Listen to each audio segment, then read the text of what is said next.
Today, we're going to break down the Maddening Pain quest in the Mysteria Ecclesiae DLC in Kingdom Come Deliverance 2. This quest is so much deeper and darker than you ever imagined, and we have to give credit to the intellectuals at Warhorse Studios who write such amazingly layered content. On the surface, this quest plays out as a pure lack of medical knowledge. After all, it's 1403. Treatments for basic ailments were terrifying and often deadly. If you had a kidney stone or bladder blockage, your only option was a lithotomy. Now don't get that confused with the lobotomy. A lithotomy is a brutal, excruciating surgery where they literally cut into your bladder with zero anesthesia or antiseptics. It was a coin toss if you lived or didn't get an infection. So when Madeline shows up with a severe urinary tract infection, a UTI, the medieval medical mind is truly out of its depth. But if you dig a little deeper, you might say, well, this quest exposes the sexism that ruled society in 1403 and the Middle Ages at large. And you're right. And we'll get into that more during our playthrough. But this quest is so much deeper and darker than just historical ignorance or prejudice. At its core, this quest is about the total institutional failure, and it's an indictment of an elite system that is not all that different from the modern insurance industry today, who decide if you get treated or if you die. The system was going to overlook Maddie and let her die. She came to them for help, and they were going to send her home. Whether it's a medieval monk hiding behind religious dogma, or a modern insurance agent ready to deny your claim, the results are the same. The individual is completely overlooked by the institution. Well, if you're like me and you're like Henry, you don't think that's right. So let's do something about it.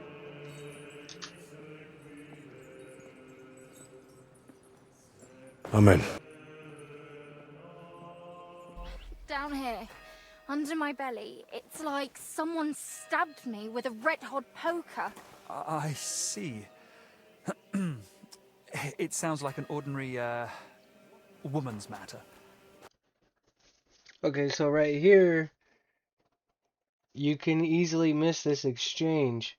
And if you hear that, it automatically sets up the sexist attitude where he doesn't want to get into it for one reason or another. He just brushes it off. Oh, that's just a women's problem. When obviously guys can get UTIs too. The infirmary. You're writhing around like a worm in salt. Forgive me, I have a fever of decoction brewing and, it needs straining. I can't feel my legs or my back. Just a burning pain so bad, even the devil would ask for a cold cloth. Is there anything I can help you with, good wife? Who are you calling good wife? The name's Maddie, and no, only a sore bones can help me. Or the Reaper, maybe. Then it's your lucky day. Because I'm a bit of both. Tell me what's bothering you, Maddie. Well, it hurts like hell. Here, below my belly. It feels like a couple of hounds fighting over a piece of bacon. And the Holy Brother over there won't help. Says it's a woman's issue. Only I'm regular as a Vesper's bell. This is something else. That's a vivid description.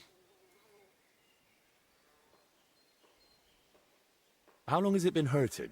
Well, it started the day before yesterday, and it's only gotten worse since then. And I've tried everything. Calamus, yarrow.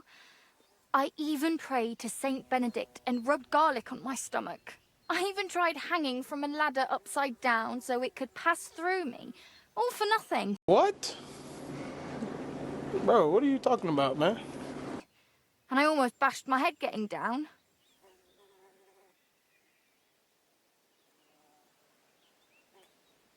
What were you doing before it started hurting? Working like a dog I was. Who said I wasn't?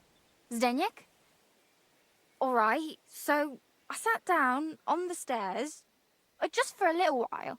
My legs were killing me. Besides, those stairs were bloody hard. And ice cold too. It's a wonder I didn't freeze in place. All right, enough. I get it. All right. I'll try to help you somehow.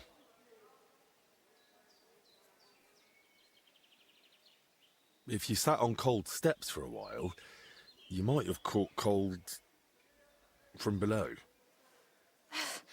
Whatever it is, I just want it to stop hurting. Sakura. Let them rinse me out with holy water for all I care. Or at least tie a knot in my guts, or I swear they are gonna come spilling out.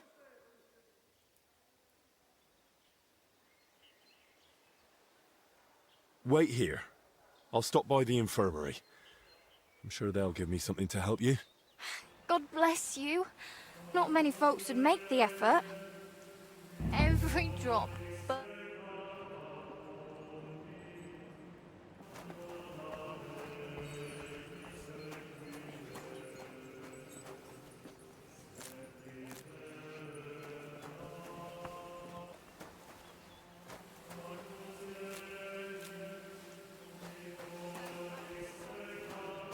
But they chased off a crying woman from their doorstep.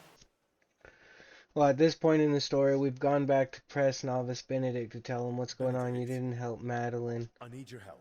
You too? And he first Lord, brushes it heaven. off, says It it's a isn't woman for me. issue. This girl who helps And when out Henry around the explains that stars men has can stomach get pains. UTIs I as well, see. I and the told her novice I knows can't help that, her. Not that I don't then he want to, it's just realizes that where I'm he not is and educated in exposes that women's it's issues. an incompetence Understandably, there aren't issue many as books on well the topic in the as monastery's a library. sexist issue where he brushes her And off. to tell you the And you truth, think, well, it's she 1403. was a bit They don't frightening. really know that much about it. It's hard to say. This isn't about her time of the month. She says it hurts when nature calls. That can affect men just as well as women. Perhaps, but I still truly don't know how to help. Maybe Master Albich would know, or you can try the monastery's library. I didn't know you could read. Thanks, brother. I don't know of any writings on such matters, but our archives are extensive. Give them a try, why don't you? Benedict sent us away, just like he sent Maddie away. Rather than actually lending us aid, he passed the buck to the library just to get rid of us. But when we get to the library, the failure only deepened. In a medieval monastery, the monk running the library wasn't just a clerk. He was the Emeritus. He was legally and spiritually bound to be the wisest, most elite intellectual in the whole monastery. He had to be fluent in multiple languages just to audit the catalog of the priceless books that he was the caretaker of. He was the search engine of his day. Yet, when Henry seeks that knowledge, the Keeper of Wisdom has absolutely none to offer, and zero willingness to help. This is where the institutional rot exposes itself. The Emeritus never recommends a single medical book to address the agonizing infection that Henry has already pointed out affects both men and women. Instead, he leaves you entirely in the dark. Now, most players who make it to this point will walk away, completely unaware that the answer is physically sitting right here on a desk. The monastery took a vital, universal cure and buried it in a book called The Rose Garden. They cloaked a basic biological emergency in floral metaphors, tucked it away on a reading stand, never touched it again.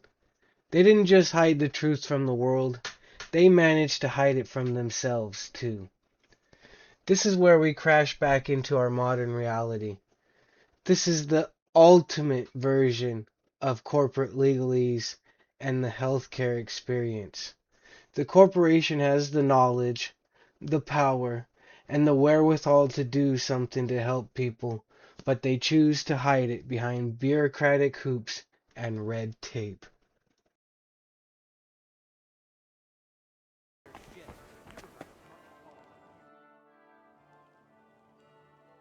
Master, I need your advice. A girl is feeling ill, and you're the only one who might be able to help. It's a bit, unusual. Another fallen ill. And another girl, no less. It seems her lower passages may have caught a chill from sitting on cold steps for too long. Of course! This is just like the case Trotter of Salerno wrote about. Coldness in the lower abdomen, inflammation of the urinary tract accompanied by sharp pains. This can lead to bladder distension or pelvic congestion. Aye. It sounds like all that's happening while we're standing here talking about it. You don't see a case like this every day. I'll have to write down all my findings in detail. So do you know what to do? You've treated this before? Not at all. I've never come across something like this. Most women sort out their problems with the help of herb women, whispering into the water and brewing potions according to the stars. Usually, they only come and see a studied physician when it's already too late. Well, she went to see Benedict, but he seemed even more flustered than she was. I'm not surprised. Only a handful of physicians have read De Curis Mulierum, even though it has so much knowledge to offer. So how can I help Maddie? The poor girl is suffering like a wounded animal. Of course. This calls for a concoction with soothing and diuretic effects. Here's the recipe. Brew it with care. She should feel relief almost immediately, but I've heard it may cause delirium and facial twitching. Like I said, I haven't tried it myself. Right. Thank you.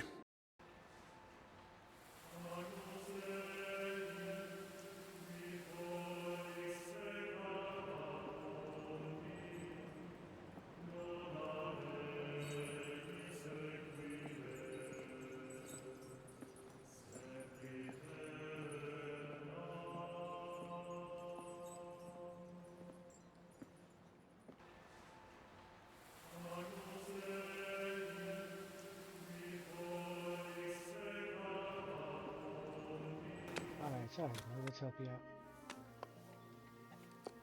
About that medicine. Tell me you've got good news. I I do. feel like I'm being ripped in half.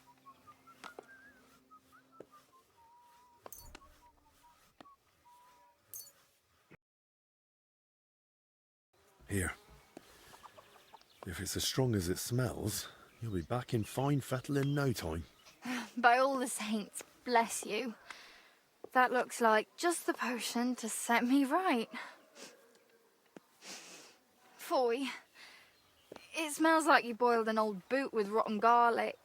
But what have I got to lose? Henry knows about eating old boots with rotten garlic. Hang on. It's really settling down. Does it still hurt? Not much. Kind of like a farmhand's pay. This is lovely. Lad, you saved my life. If there were more men like you, there'd be less crying girls in the world. In the end, Maddie survives, but not because the system worked. Even though Maddie is surrounded by the best physicians in Bohemia, they would have let her die from a common ailment with a known cure. Maddie only survived because Henry would not take no for an answer. The Maddening Pain quest shows us that it doesn't matter if it's 1403 medieval Bohemia or 2026 modern world. We cannot allow the institution's response to human suffering to be a shrug. When you look back at this entire quest, the most terrifying realization is not that the monastery lacked the knowledge. It is that they had the cure sitting right in front of them the whole time. They had the cure wrapped in a flowery little book that they completely forgot about. Henry didn't have to invent a miracle. He just had to fight through layers of laziness disguised as service. He had to overcome the incompetence of the Emeritus, who was bringing down his entire order, i.e., a modern institution. It doesn't matter if it is a medieval monastery gatekeeping knowledge of a cure, or the modern insurance corporation hiding behind legalese. The lesson is exactly the same. The difference is, in life, there is no Henry Scollets coming to save us from their inaction. If we allow the institutions, and those who are supposed to protect us, to walk over us, we may likely die from their inaction, just as Maddie would have died if Henry didn't stand up for her. The moral of the story is be a Henry in life, and help those who can't stand up for themselves.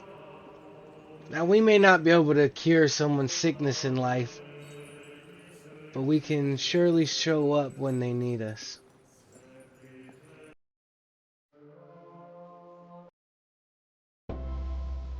You don't need to wear a patch in your arm to have honor. Tim, hut! There's an officer on deck.